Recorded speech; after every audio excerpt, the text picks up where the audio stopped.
సరే చైనా వైపు నుంచి కూడా ఉందనుకోండి, కానీ they are a predictable army. వాళ్ళు ఒట్టి గొడవకు రారు మన దగ్గరికి. పాకిస్తాన్ అట్లా కాదు, వాళ్ళకి ఎవ్రీ నౌ అండ్ దెన్ భారతదేశం మీద దాడి చేయాలి, అప్పుడు వాళ్ళ లోకల్ పబ్లిక్ హ్యాపీ ఉంటారు.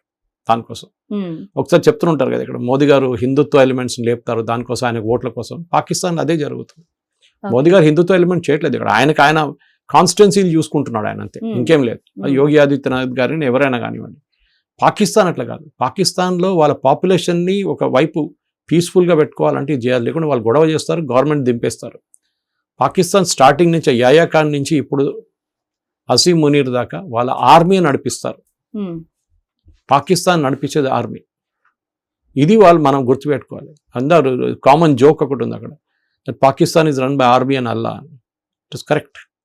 ఆర్మీనే వాళ్ళ ఏ సివిలియన్ అడ్మినిస్ట్రేషన్ వచ్చినా కానీ ఆర్మీ నడుపుతారు.